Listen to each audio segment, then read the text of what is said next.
Money, money, money, money, money, money. I'm rolling in the money, money, money, money, money, money. I get that fast money in a. I get that fast money in a. Money, money, money, money, money. I'm rolling in the money, money, money. Hello and welcome to episode 4 of Sharp Bets and Fantasy Sets. I am your host, Nick Fiorentino. Alongside me today is Chris Sir Shaw. Chris, how we doing? I'm all right. How you doing? We'll get into it. We also have big time Tim Sikora as always. Tim, how we doing? Hey, beauty of being a Jets fan. Just take another shot. Always makes it easier. Although I can't really talk either, and neither can our special guest this week. Our special guest is my brother from another mother, Tim's cousin, the man who sells bread and bread accessories, aka possibly Tim's kryptonite.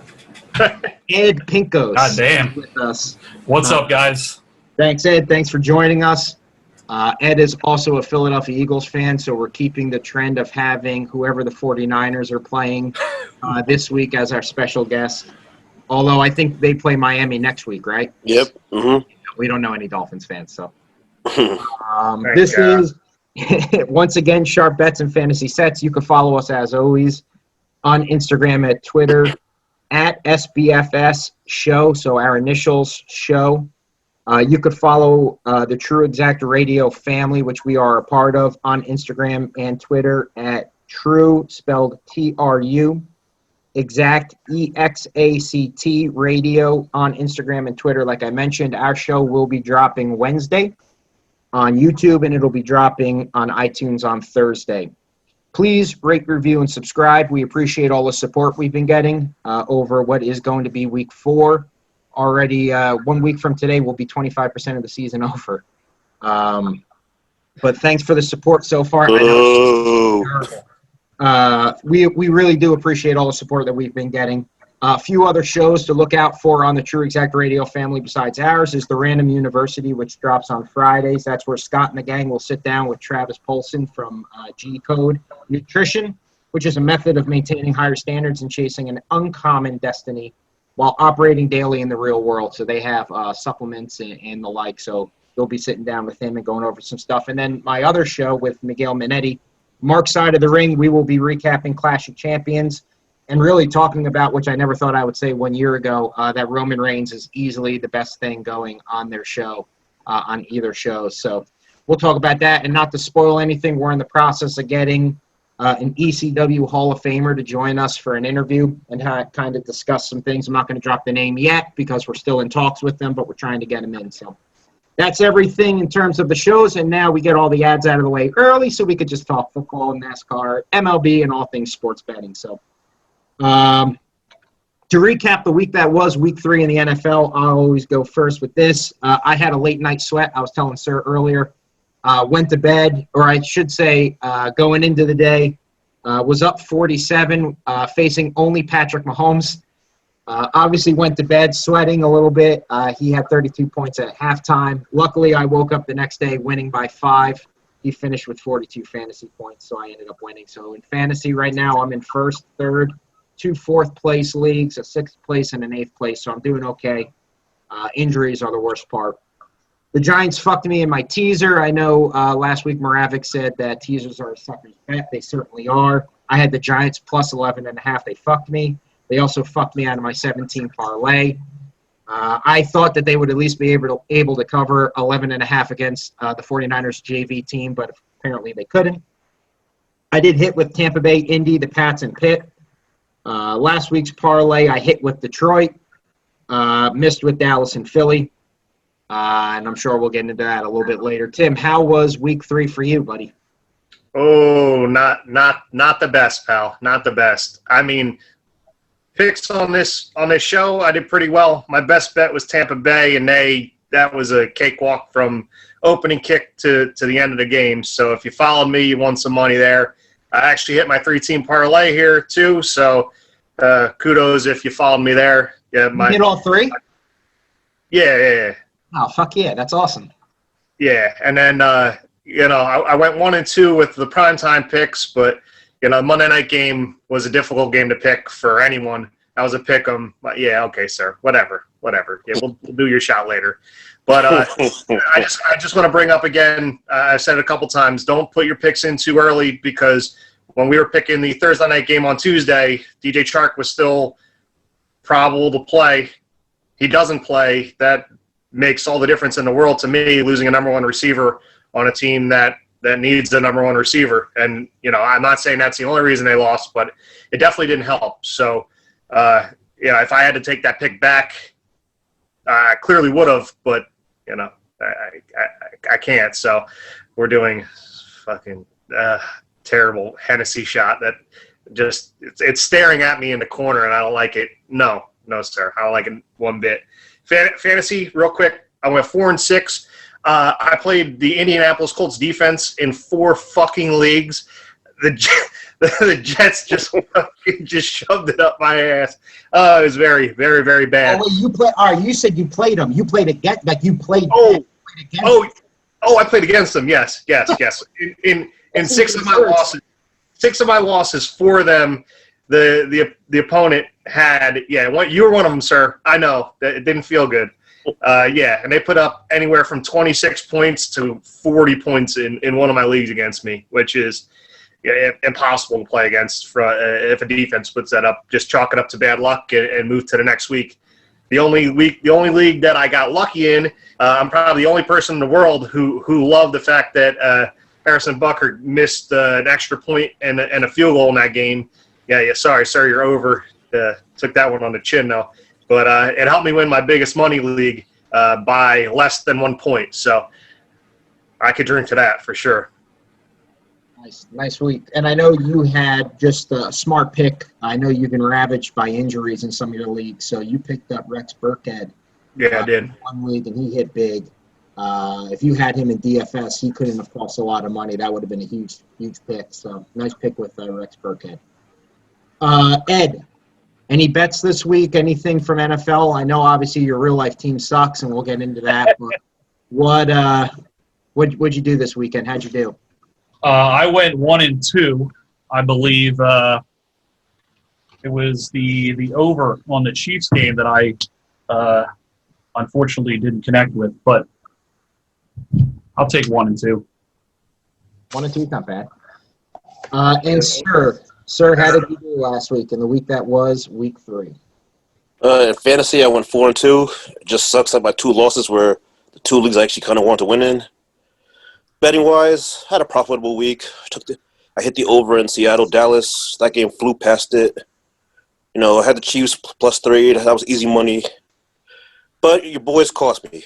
I had over 46.5 in your game. They scored a touchdown late to force overtime, 23-23. And then I'm sure you'll get into that later on. But that was lost money. And then Monday night, I had over 54. As my man mentioned, Butker missing an extra point, missing a field goal, push. It's better than a loss, but almost. But otherwise, not too bad for me. Let's get this out of the way right here. I will Venmo you $1 for our Donkey Dollar bet of and Cincinnati. And I just don't understand how the head coach of the Philadelphia Eagles, Doug Peterson, fucking goes for it on 4th down all the fucking time, will go for it in the Super Bowl on a trick play against Bill Belichick and the Patriots. You don't hit Philly, and the Super Bowl's over right there before the second half even starts. You go for it on so many different scenarios, and you're not going to try to attempt a 64-yard field goal with Jake Elliott, who's hit 61 already? I saw something. It couldn't have been true, but I saw something. I think it was a joke on Philly just because Donovan McNabb truly didn't understand that games ended in ties way back when they tied. But somebody said that Doug Peterson didn't know the games get in ties. There's no way that's true. But how the fuck don't you go for it? I don't understand. And I'm looking at Carson Wentz, and I'm not saying bench him because Carson Wentz is still – he's got to be hurt or something's got to be wrong with him because of the fact that I can't believe somebody would go from MVP caliber just a few years ago to being a guy who they showed on Twitter his stance as he's throwing the deep ball, and his stance and his feet are so far wide apart. He looks like Jeff Bagwell batting. I don't understand what he's doing. There's no way you can get any kind of power whatsoever on a throw like that. I don't get it. But I'll tell you this. My Chicago Bears, my 3-0 Chicago Bears, and Nick Foles, Big Dick Nick. Wait, hold up. Money Mitch. What happened? All right, Peter, Money Mitch? I never said Money Mitch. Money Mitch is terrible. It's not a kill. It's a skirt. He is awful. I would never root for Money Mitch. You going to trade him like that? I am Nick Foles all the way. That is all I have to say. You got Nick the Brain Ferentino over here. I will only say that I had to throw the wrestling reference in for Ed. If I could add one thing to that. Yeah. So I'll disagree on the Carson Wentz thing. I think he's fine. That dude put the team on his back and literally saved that game from being a loss. The whole field goal, we got to talk to Doug about this. I don't know. Don't do no 64 is not a chip shot, right? It's true, but he hit from 54 but why don't earlier you in the try game. it? Yeah. He hit from 54 already. Why not do anything? Do anything. Go for it. Don't kick the field goal. Go for it on 4th and fucking 12. Anything is better. Get the first down and rush up and spike the ball. I don't know, dude. Don't do what you did. I'll agree. When the game mattered, Wentz had that great run and dive into the end zone, and that's why I'm saying that I don't. If to me, something's got to be wrong with him. If he's got more picks than he's had in season, he just doesn't look good. And I know that his receivers, obviously, he lost a bunch of people. I was gonna say, sir, beside Ragnar and Deshaun Jackson, name another Eagle receiver. Thank you. Is Pinkston still on the team or Freddie Mitchell? Thank you very much, sir. This is a receiver, right? But they're throwing the ball. I throw the ball in the red zone so many times when we've seen that Cincinnati can't stop the run, and you have Miles Sanders who's averaging 5 yards a carry, and you don't use him in the end zone. You don't use him nearly enough that you could have. It's just like everybody talks about let Russell cook. Like, let fucking Miles Sanders cook because he's fucking cooking all game, and you don't use him. He did have over 100 yards rushing, I believe. It was close to it. Somebody said, I believe it was who plays Mac in It's Always Sunny in Philadelphia, said he was trying to explain to his son why he cried when the Eagles won the Super Bowl and why he laughs when they lose the way that they lose. And it made total sense to me because I cried when they won the Super Bowl. And just looking at that game, like that's so like Eagles. They've regressed since winning the Super Bowl year after year. If it wasn't for a terrible – what's up, Lex? If it wasn't for a terrible missed field goal, they would have got beat by Chicago. They had no chance against Seattle, even though Wentz left with the injury. It's just like they had the Super Bowl win. It was great. It was meant to be. And ever since then, they've just continued to go down, down, down, down, down. And now you look at their schedule, it gets increasingly more difficult the rest of the way. And I know we have a lot of people that watch us in the New Jersey, New York area. So I'm sure they're laughing at this entire rant right now. And I say to all of you, fuck you. My team's won a Super Bowl in the last 3 years, but last 4 years. But I digress. It's tough being a Philly fan, man. I'm telling you. We'll talk a little bit about the primetime picks, though, going into it. And just to recap, and correct me if I'm wrong on any of this, Tim is leading the way at 6-4. Sir is 4-6. I am 3-7, and our guests are 3-7. And you could see on the screenshot on our YouTube what the standings are year to date. Tim is in the lead, but Sir won last week, and because Sir loves torturing his friends, he decided to give us Hennessy. So I know Ed, you are not doing Hennessy. What are you doing? I don't think I've ever had Hennessy in my house. So to keep it that way, we're going to be going with some Terramana, the People's Tequila. Just to point it out there, you don't want Hennessy in your house. You do. It's good for you. It's got vitamins. I don't think it has vitamins. I mean, my shot's poured, so I'll wait on you guys. Are all of our shots poured? I hope so. This is going to be really painful. Salute, boys. Here's the Enjoy. Nice job.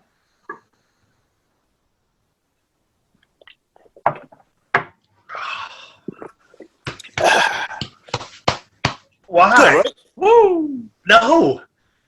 I think That was delicious. I think Ralph Wiggum from The Simpsons said it best. It tastes like burning.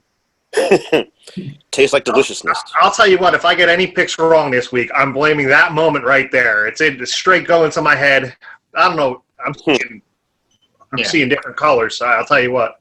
Speaking of cruel and unusual punishment, we'll kick it off with the Thursday night football game, which is Denver at the New York Jets.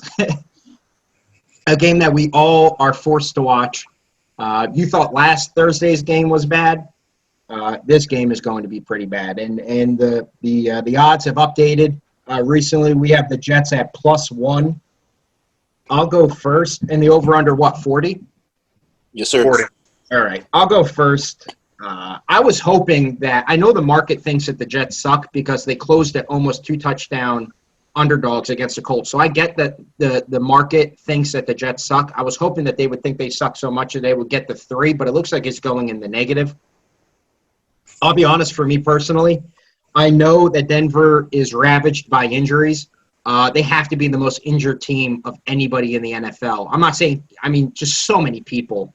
Come on, sir. There's two, but Von Miller, AJ Bouye, I can't go through all the names. They have so many injuries. And I also know that Adam Gase is 0-4 on Thursday Night Football between the Jets and Miami with a point differential of, I think, like negative 150. But he did play against, I think, Baltimore, Kansas City, like the Patriots. Like, he played against some of the best teams. So all that to say, I really like the Jets in this game. I don't think they're going to go winless.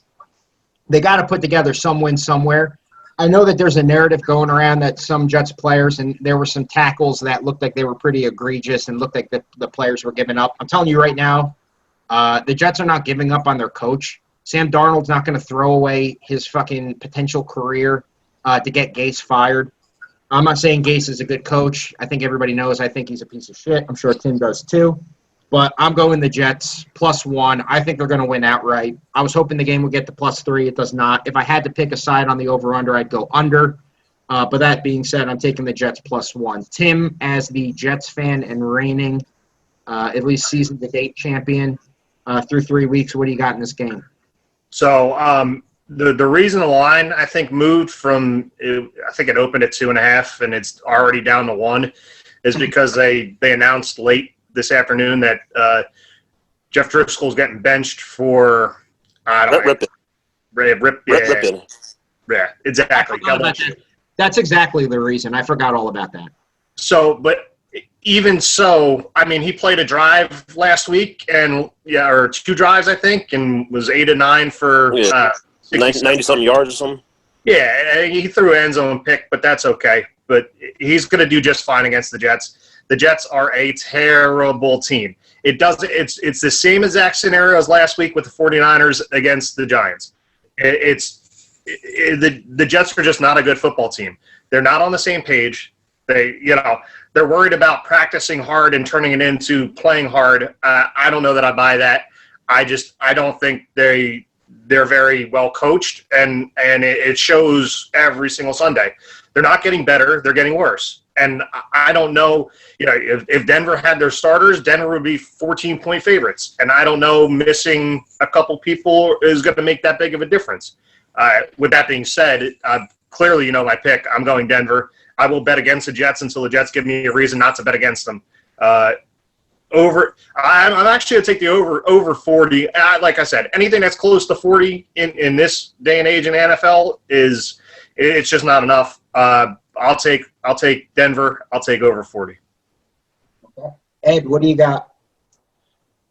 Well, I'm gonna agree with Tim on this. I'm taking Denver, but I'm gonna do the under 40. The Jets, they ain't winning this week. Maybe next week, but not this week. Sir, what are you thinking? I kind of got to agree with Tim here. I'm taking Denver -1. Denver has looked competitive in these games. Like, you know what I'm saying? They haven't gotten really blown out. The Jets have had 3 straight weeks, double-digit losses. Like, come on now. That's bad, bro. That's bad. Who's quarterback in for Denver? Sorry, old boy, but I'm going Denver -1 and maybe under 40. I don't know. I will say, and I know I throw a lot of stats out throughout the podcast. The last time the three people picked against me on a Thursday night game, I won and you all lost. So I'm thinking bet heavy on the All Jets. right. Hey, dude. All right. Hold on. Over under amount of shots consumed by Tim during this game. No, I bet the over on that. Whoa. Hey, I got work the next day, so we're not gonna get too crazy. I can only take so many sad shots in an afternoon. It's Maybe if we all get together and watch a game, we can live tweet some angry Tim #AngryTim and put it up. Hashtag no touchdown shots. Hey, all I'm saying is that if all it takes is for us three to bet against Nick for my team to win, I would pay for that every week. You just gotta let me know ahead of time. Agreed. I will segue into teams that we root for that aren't going to win. And we're looking at Sunday Night Football with Philly at San Francisco. Philly, a line change +7 for Philadelphia. Sir, as the Niners fan, I'll go to you first. Man, I really do hate betting on my team. I really do. The last time I bet on my team, half the squad got hurt. I'm going back to it. Give me San Fran -7. I was gonna say. Bet. I was gonna say. Yeah, you finish your point, and then I'll tell you what I was gonna say. He's like, I cannot. Yo, your boys just tied the goddamn Bengals, bro. I cannot bet that. You know what I'm saying? No, give me San Fran -7. You know what? Matter of fact, give me over 45. Some points going to be scored in this. You know what I'm saying? But San Fran -7, let's go. I was going to say, if you fucking picked Cincinnati -6, but you're not going to take San Francisco plus 6, excuse me, sir. But, all right. So, Ed, I know as a suffering Eagles fan right now, such as myself, what do you got in this game? Shit. Like I said earlier, I think Carson Wentz is fine. He's working in his groove. He's working in. I'm taking the Eagles, and I'm taking over 45. Right. It sucks right now, but I see the light, man. We're getting there. Tim. This is do or die for it's so early to say it. The NFC East sucks. It's do or die for Doug Peterson. It really is. He's gonna coach this game like it's the fucking Super Bowl. He's got so many people doubting him, and I believe this is the week they take the training wheels off, let Miles Sanders go, and Niners. That's the team with the most injuries. I mean, they're missing every skilled offensive piece. I don't know if Kittle's coming back and playing this week, sir. I believe he's supposed to come back, and Jimmy G might come back as well. Well, see, now, this is where we say don't put the bets in too early. Yeah, I would say wait. Although get it in now because it might go to 7. It might go more if it's confirmed. If those two people are playing, it's gonna be more than -7. But since you're making me pick right now, I'm gonna go with the Eagles getting 7. Maybe they lose by a field goal. I think it's gonna be closer than you guys think. I mean, the Niners at full strength, it's a different story. How they played last week, the Giants are way worse than the Eagles right now. Absolutely, sir, absolutely.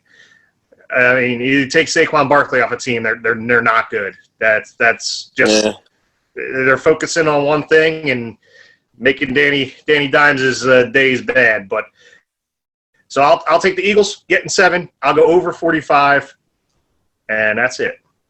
I'll debate on a couple different things, and I think that when I saw the line first at 6.5, and then you guys just said 7, that line to me, because I know the public still really likes Philadelphia, just based on the fact that how the lines have moved in the first 3 weeks of the season. The line to me at -7 tells me that Jimmy G and Kittle are playing. So if I'm getting Jimmy G and Kittle, and let's face it, the Eagles have been absolutely abused by tight ends so far this year. I did pick Sample in my DFS, and he didn't hit. But so far, the Eagles have been getting absolutely torched by tight ends. And you're telling me that I can get arguably the best tight end in football in their quarterback playing against Philadelphia. The best. The people's tight end there. Yeah, I'm fine with that. I think he is the best. I'm going San Francisco.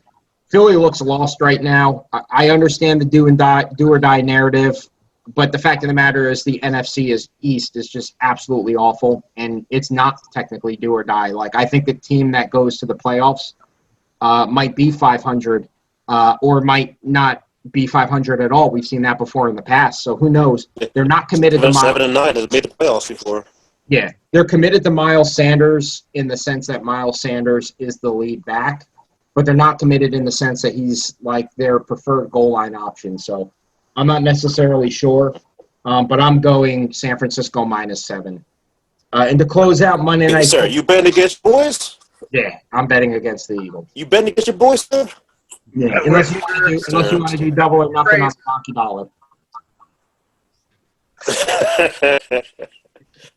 You betting the Eagles? Bet good then. Let's go. Monday Night Football, we got Atlanta versus Green Bay, and Atlanta is +7. And the last time I talked about this, I don't remember if I mentioned it to you guys in person or I mentioned it on the podcast, but I'll mention it on the podcast for sake. Anytime that Dan Quinn is favored, he loses 65% of the time. So the Bears, I was heavy on the Bears, +3 last week against Dan Quinn being the favorite. That bet was good, thanks in part to Nick Foles. We all know Dan Quinn sucks. Like I mentioned last week, he's a Hall of Fame coach when it comes to being a loser. His team just looks absolutely lost. There's no way that Dan Quinn does not get fired at the end of this year, or depending on how the season continues to go, maybe gets fired this year. I mean, the simple fact that they went 3 and out on 3 separate drives towards the end of the game, and all 3 times Chicago scored a touchdown is just absolutely hilarious to me. But all of that to say, 7 points is a lot. I'd monitor this, as Tim likes to say. Gage hurt or left the game hurt. You got Julio seems to be hurt every game, every year since he started in the league. If those 2 guys don't play, it's going to be hard to get +7.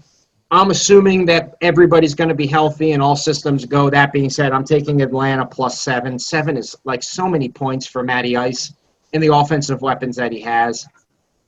Green Bay is a good team. They're a great team.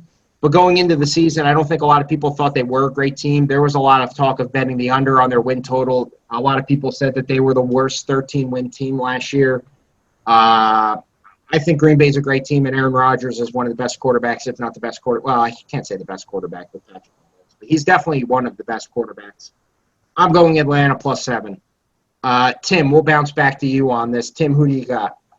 Yeah, I'm going opposite of you. I mean, the way the Green Bay has started this season, they've from day one on all cylinders go. Aaron Jones is the truth. He's serious. He is. That's what's making this team go. They're going to go as far as he goes. Aaron Rodgers is an amazing quarterback, but he's as people hate to say, he's on the decline. He's not going up anymore. He's stagnant right now. As Aaron Jones plays well, that team will continue to do well. They're going to have to stop Aaron Jones, and by trying to stop Aaron Jones, that's what's making Aaron Rodgers successful. I have no idea if Devontae Adams is playing this week. I have no idea if Julio Jones is playing this week. If one of them plays and one of them doesn't, then, that to me, like I said, it makes a huge difference on who you're picking come game day. I hate to say it. I keep saying it. I'm not putting this bet in until Monday as well. But you're making me pick today. I'm going to pick Green Bay -7, and I'm going to go under. I think the over-under is 58 last time I looked. I'm going to go under. I'm going to go under 58. Okay. Ed, what do you got in this game? Like Tim said, I don't think I would wait till game day to pick this, but since we're doing it now, I'm going with the Packers and under 58. That's what I'm going with. And I'll even throw in an extra $1 that this coach won't make it till next week. He's done after this week. Okay. Yeah, I mean, it's certainly possible between him, Patricia, your coach, Tim. Ace. and Matt Nagy. Somebody's not finishing the season. So, sir, you're froze on my screen, but I don't know if you can hear us. Are you locked in with us? I hear you. Okay, so you're just froze on my screen. That's fine. You're giving me like this dirty look right now.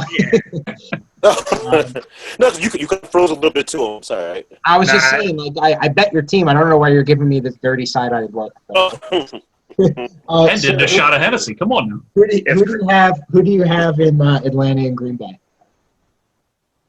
Fellas, you do know Green Bay the last 3 weeks averaged 40 points a game? Aaron Rodgers is balling right now. Like, I don't know if it's maybe him and LaFleur have some kind of connection going. I know it's their second year together, but they've been looking good.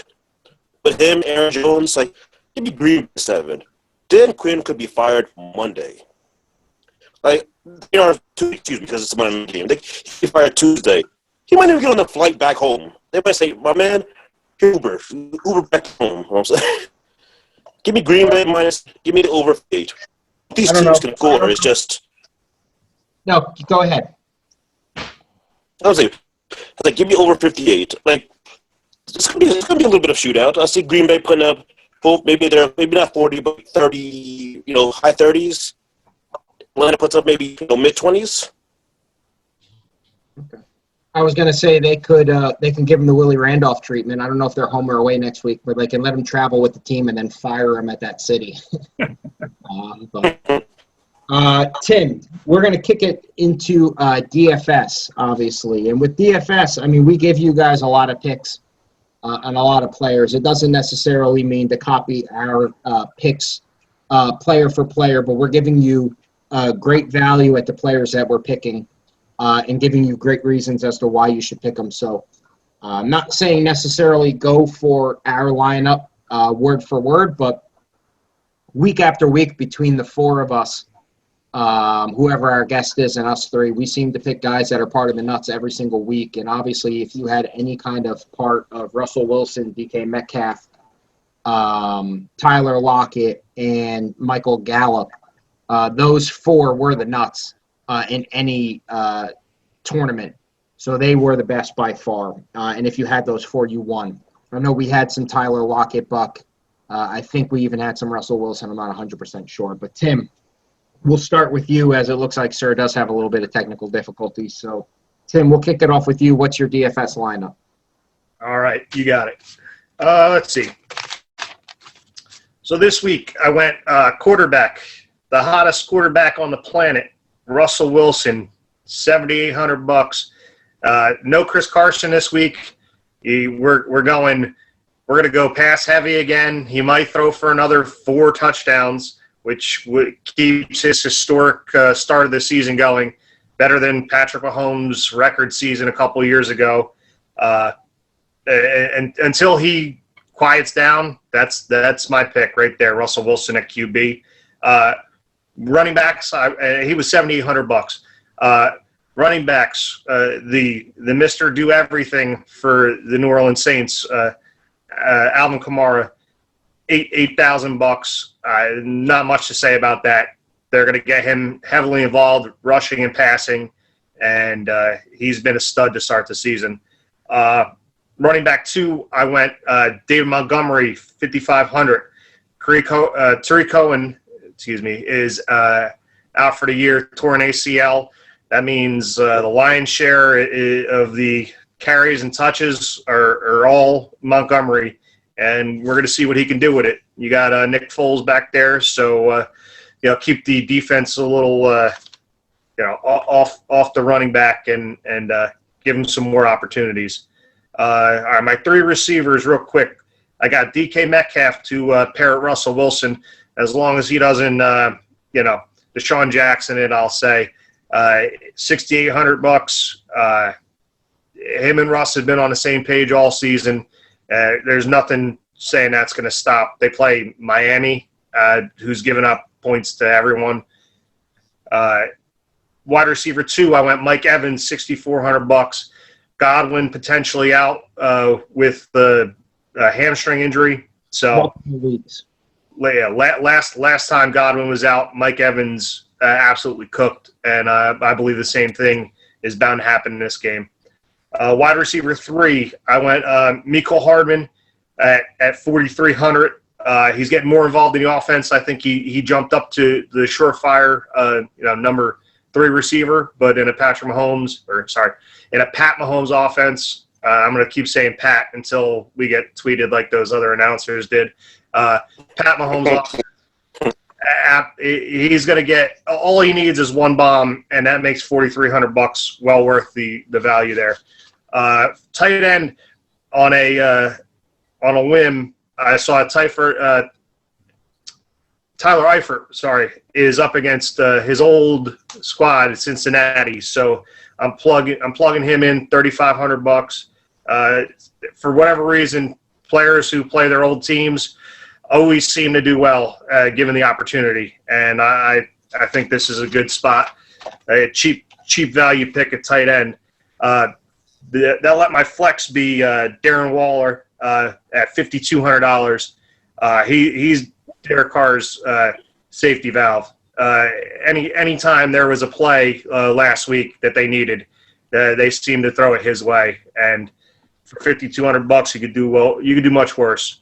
And defense, I went with the Houston Texans, another cheap value. I think they were $2,500. And they faced Kirk Cousins, so he had a really good game last week. So there's odds that he's going to have a pretty bad game this week. Any turnover, any interception makes that value well worth it. I'm glad you actually mentioned the Houston Texans and the Minnesota Vikings. Obviously, news today broke that not only did the Titans suspend all activities until Saturday due to positive COVID tests, it looks like the Minnesota Vikings, who just played the Titans, are doing the same thing. So that game might not happen. It might happen. We'll see. I will say that it looks like there was possible rumors before the start of this podcast that the Tennessee Titans and Pittsburgh Steelers might move to Monday night. I will say if that's the case, we will tweet out our Monday night part 2 picks since they would technically be part of prime time.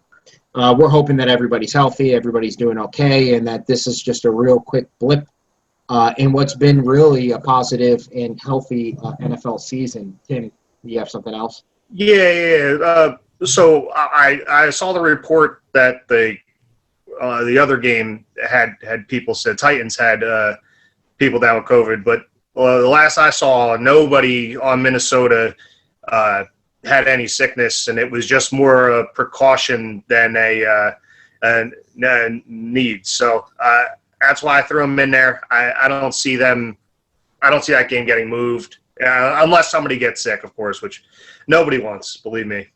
Yeah, well, I mean, we could bitch and complain all day about how professional athletes or famous people get special treatment, but the fact of the matter is they do, and they're going to be getting rapid tests nonstop. So hopefully everybody's okay. Hopefully, like I said, this is just a small blip in the radar, and everything is clear sailing from here on out. But yeah, hopefully they play, especially because I have so much Houston stock in my fantasy teams. It would just be devastating to have to replace Deshaun Watson and Will Fuller. I think I only heard that only 2 players. It was 2 players and 5 staff members.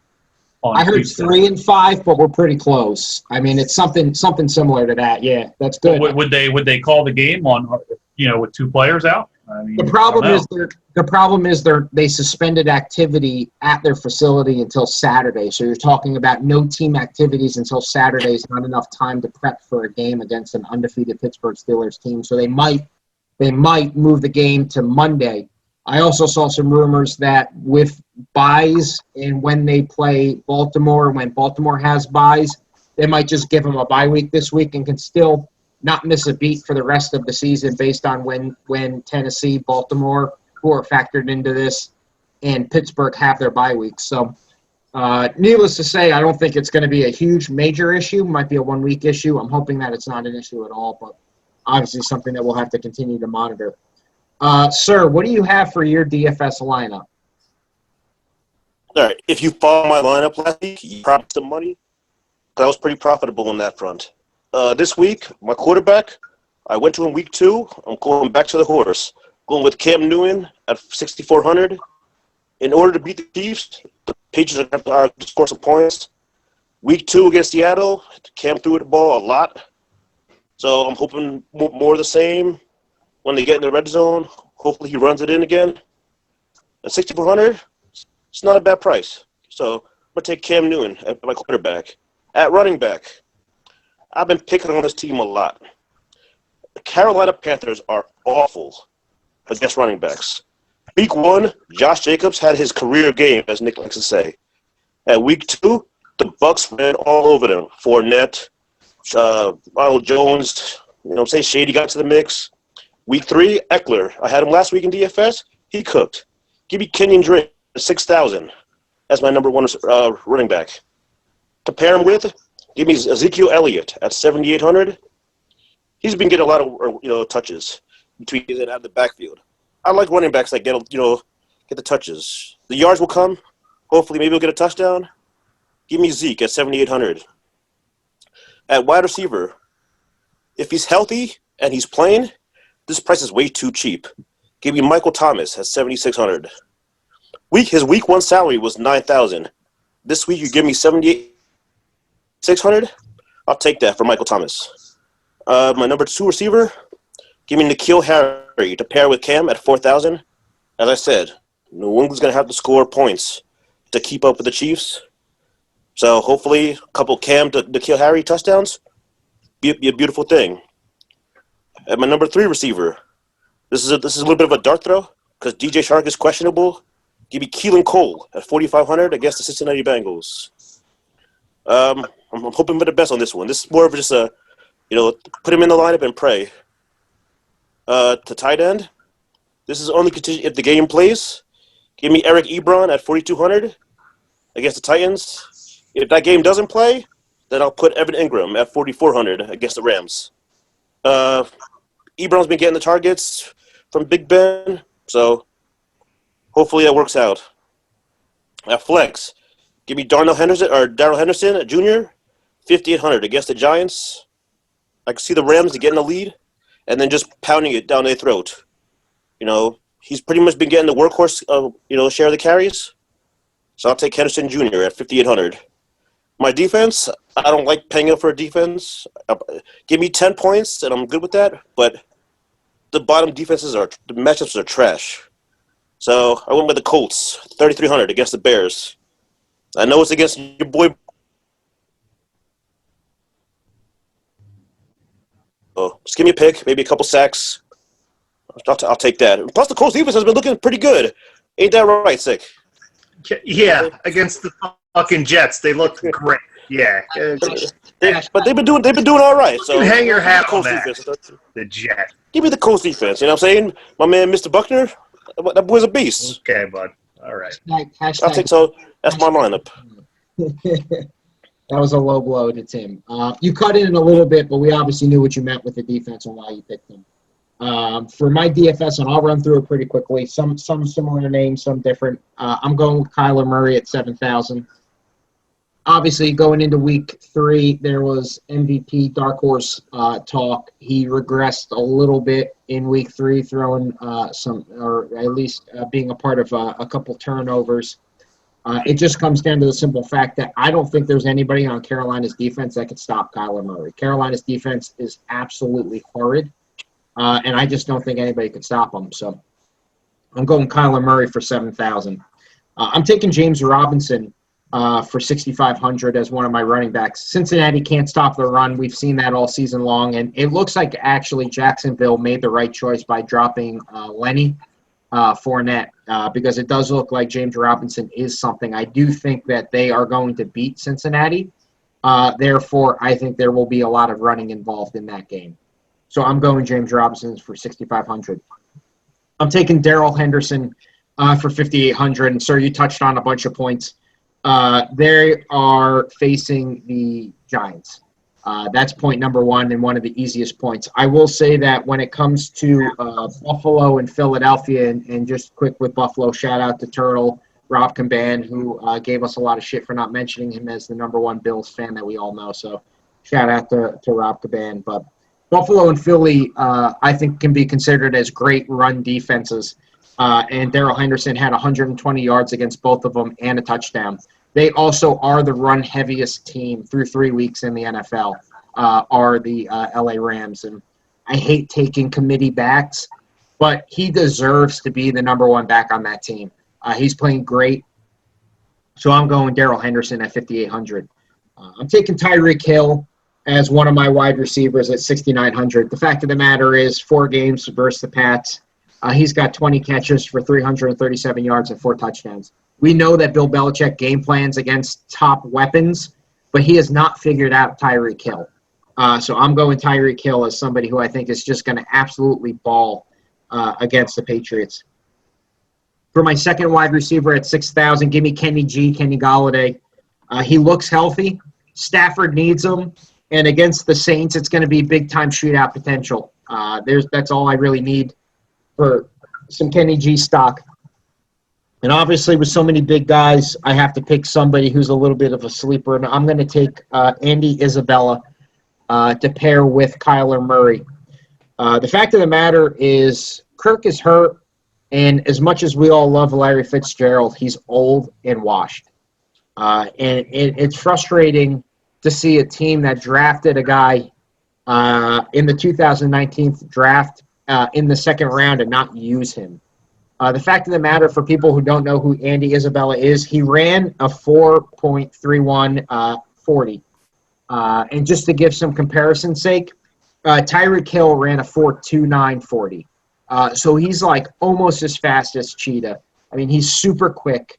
The fact of the matter is he scored 2 touchdowns last week on 26 snaps. Now, 26 snaps scares me a little bit, especially if Kirk is healthy and plays in this game, because it's hard to do a lot with 26 snaps. But Andy Isabella is really good. And when he gets the opportunity to be on the field, he seems to perform every single week. So I'm going Andy Isabella. And if you have waiver wire pickups, Tim, earmuffs, Tim, if you have waiver wire pickups, I would definitely target Andy Isabella if you're hurting at wide receiver or somebody to pick up in your fantasy teams this week, because I think he flies under the radar a lot, and I think if he does play, he's going to be very, very good. For tight end, I'm going Schultz from Dallas at 4,300. Cleveland's terrible against the tight end. 22 catches for 179 yards and 3 touchdowns against tight ends this year. Dak, I don't know if you guys heard what Jerry Jones said about Dak Prescott this year or today about how he really is. Basically what he said was that play where he kind of got out of the scramble and got sacked, players like Patrick Mahomes and others will make those plays, whereas he did not. And although I don't agree, even being a Dallas hater, Dak Prescott's a pretty good quarterback, and he's got a lot of weapons, and he's been using Schultz a lot, so I do like him in my tight end spot. I will say that I was surprised that Sir or myself did not pick Logan Thomas. And I'm not saying Thomas because here's Logan Thomas. I wanted to pull this up for you guys and read this for you. So he plays on 84% of the snaps. He's running a route on 96% of Haskins' dropbacks. He's slot or wide receiver on 71% of his snaps. He's got a massive 28.3% target share. But he's just 12, 94, and 1 through 3 games on 24 targets. And I'll credit Adam Levitin from Establish a Run on those stats that he tweeted out. The fact of the matter is Pro Football Focus tweeted that he also leads the league on uncatchable passes.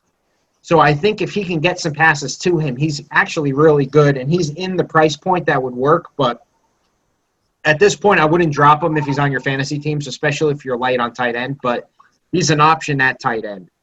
Flex, I'm going David Montgomery at 5,500. There's just nobody else now that Tyreek Hill is hurt. And I think that Nick Foles will be able to move the ball. Tyreek Cohen. Tyreek Cohen is hurt and out for the season. There's just nobody else. So versus Indianapolis, they have never given up 100 yards rushing this year to a running back. I do think Chicago will win the game, and therefore will be running the ball more late in the game. So give me David Montgomery there.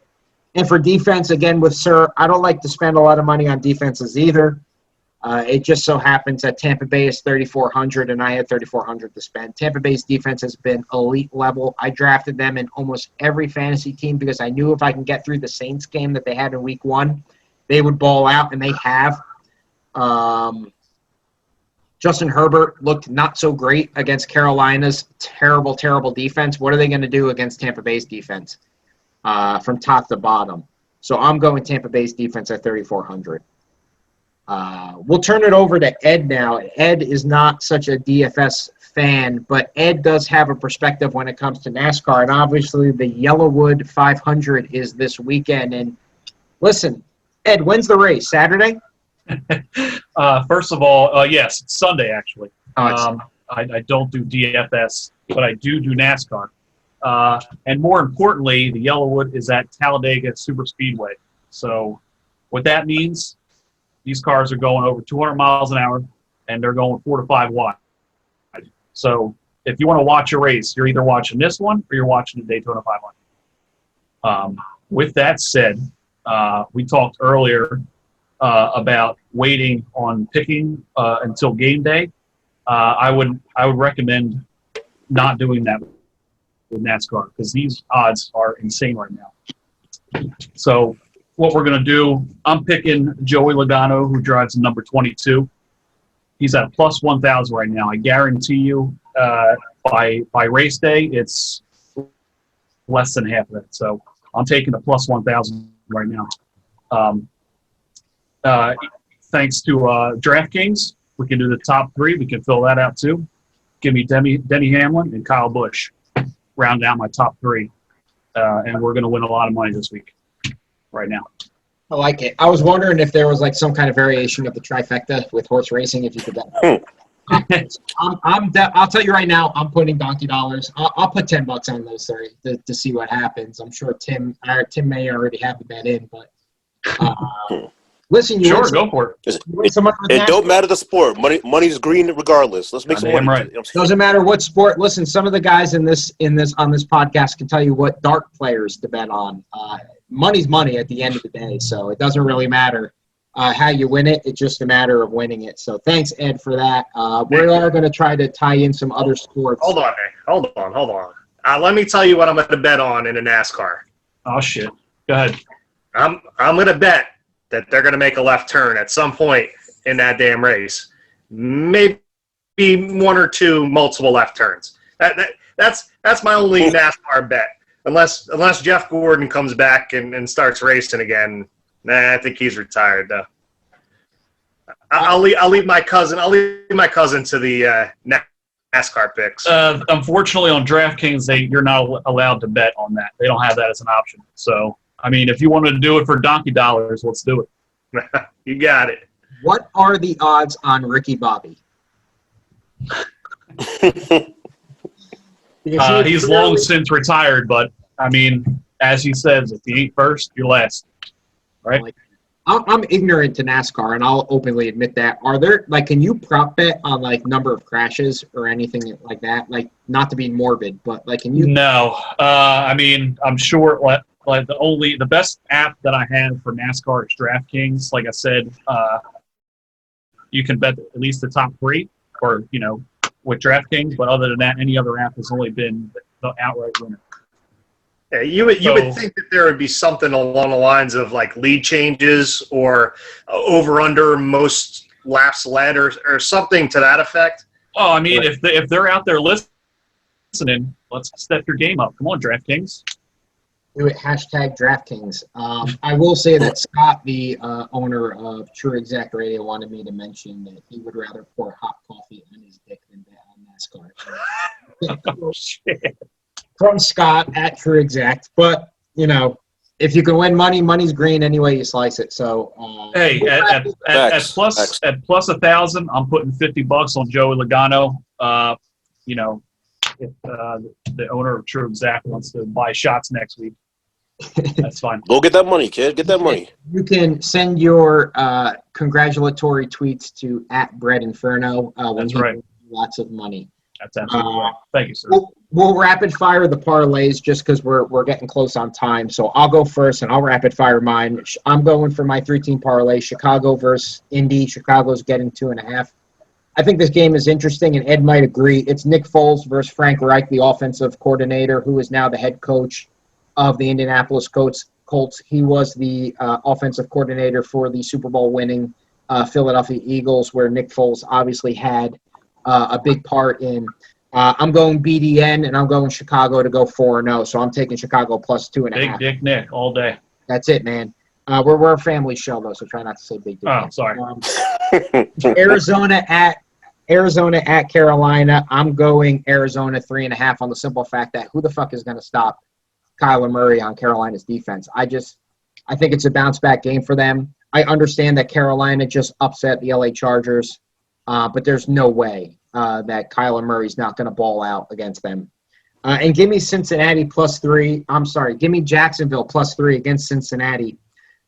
I'll try not to screw this up because I know you guys made fun of me last week about it, but Cincinnati needed to convert multiple fourth downs against Cleveland just to lose closely in the game. They needed a +2 turnover differential and more red zone opportunities than Philadelphia just to tie the Eagles. They are not a good team. And whereas I don't think Jacksonville is a good team either, I do think Jacksonville has better weapons than Cincinnati. I think that they have I can't say better running back than Cincinnati, although Joe Mixon hasn't really done anything. I do think that Robinson has looked great so far, and I can see him running all over them. So give me Jacksonville plus 3 against Cincinnati, and that's my 3-team parlay. Sir, we'll go down to you first.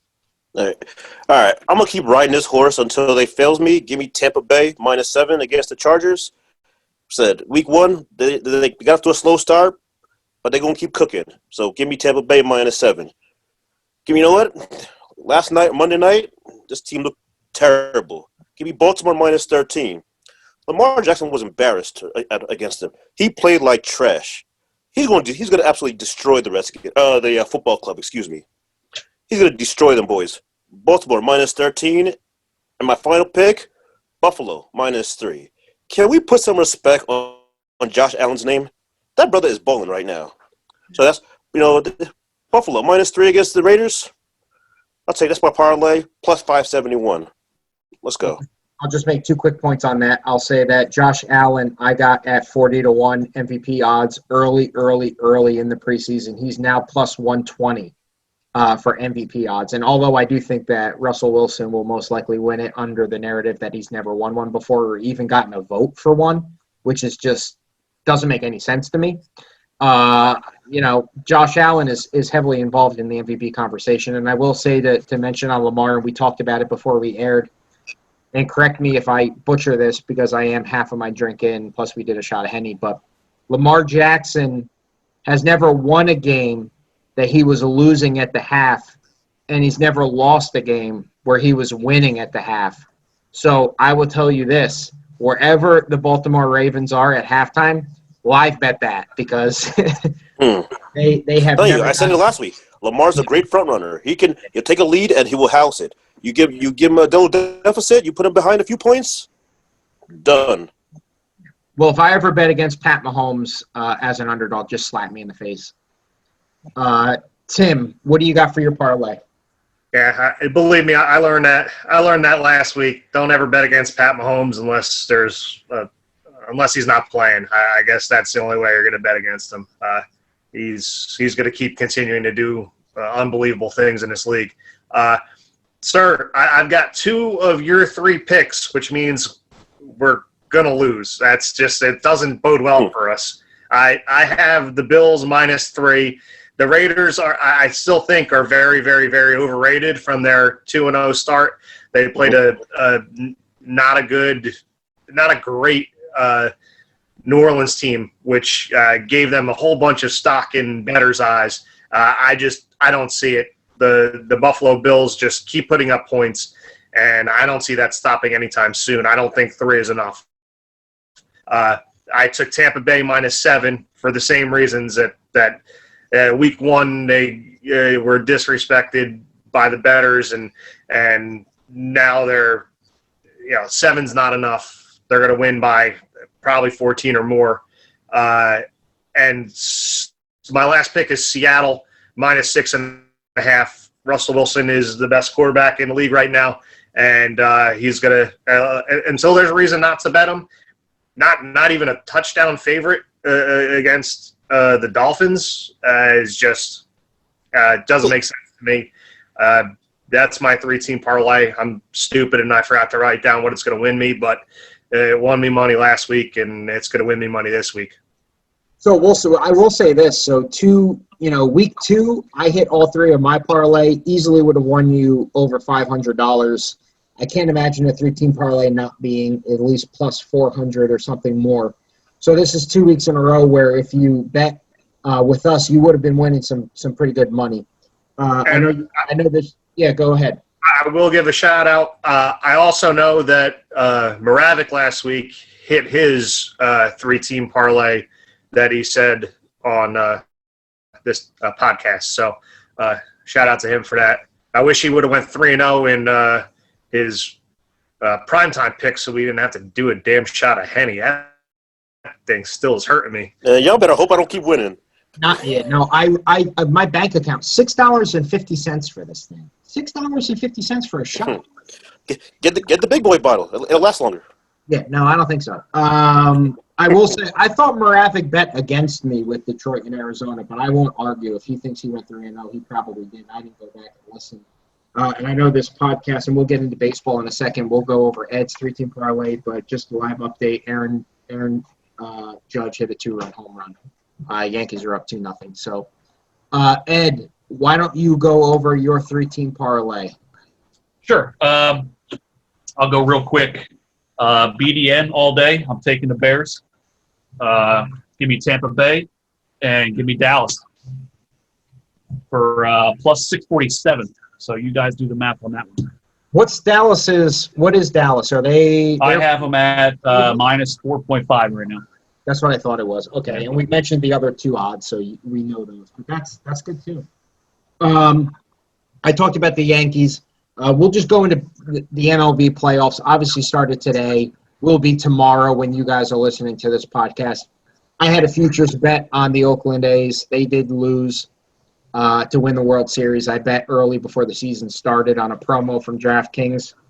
In a best-of-3 series, losing the first game isn't very good, so we'll see what happens. I'm probably going to hedge and bet Chicago heavy. But just give me 2 teams that you think can make it on each side. I mean, I'll go first, and we'll really rapid-fire this. It's our birthright, whether you're a Yankee fan or not. They're always in the playoffs. I know they haven't won since 2009. It's been a long stretch since we've seen them win. It's hard to bet against the Yankees. I'm rooting for the A's because of the money I have on them. But give me the Yankees to win the World Series. They are already up 2-0 against Bieber. And give me the Reds as a team that could potentially win. And I'll say this, they're red hot right now. Their team batting average isn't high. They do not commit a lot of errors. And their pitching staff, their 1 through 3, is absolutely phenomenal. And they don't strike out a lot. So I'll take the odds on the team that puts the ball in play to win the game. With everything that's been 2020, expect the unexpected. Dodgers, Yankees, sexy picks. I get it. Give me Cincinnati. I think they'd give you some pretty good odds to win the World Series. Sir, what do you got? As a Yankee fan, I'm obligated to say, let's go Yanks. Hopefully the Yankees win the AL. We'll get that out of the way. And in the National League, I wouldn't mind seeing the Padres. I like the way they play. With Machado, Tatis, I like their style. You know what I'm saying? The Dodgers, tough team, but can Kershaw be trusted in the postseason? He's proven that he comes up a little short. So give me the Yankees, give me the Padres. Dodgers, last time Dodgers won the World Series is 98. It has to be. I think It's a football podcast, Nick. Come on now. When they lost to the Yankees. So, Tim, what do you got? Like you, I took advantage of DraftKings promo that they had going. So I did bet the Yankees. Yeah. So, like I said, bet up here, not down here. Although my dollar bet for the O's to win the division to plus 25,000 was looking good for about a week or so. But I want the Yankees to win, mostly because I like money more than anything. If I got to listen to Northeast fucking Yankee fans, I better have some money in my pocket to pad the amount of drinks I'm going to need to ignore them. And with everything going on in 2020, we need a feel-good story. And I think, having the Yankees and the Dodgers in the World Series would give everyone something good to talk about. I don't care how cliche it is or how that's everyone's sexy pick. I think it would be the best thing for sports to have those two teams in the World Series. Yeah, and we'll go to Ed. I know, Ed, you and I, we agree on football, but in baseball, I like the suck bucket Mets, although I do like Stevie Cohen and his sexy money, now the owner of the Mets. But I know you are a Phillies fan, so yeah, I gave up on the MLB season like 4 weeks ago. But you guys are going with the Yankees. I'm going to take the Tampa Bay Rays. These guys are just too consistent. I think they're going to go all the way, but they ain't going to win because I'm taking the Dodgers. Mookie Betts all day. I like it, guys. Tell you what, the Rays have been a thorn in the Yankees' backside all season, so that's not a bad pick. Yeah. No, it's not at all. And the Rays are the 2 seed or 1 seed? Rays are the 2 seed. 2 seed. Okay. So, and they're facing the 7 seed Blue Jays. Yeah. It's a good matchup. Guys, thank you so much for tuning in. We'll hit our quick rapid-fire best bets, but once again, as always, thank you for tuning in to Sharp Bets and Fantasy Sets.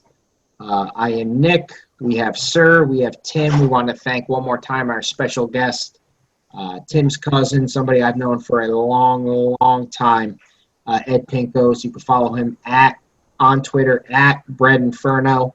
What do we have for our best bets of the week? Ed, I'll kick it off to you first.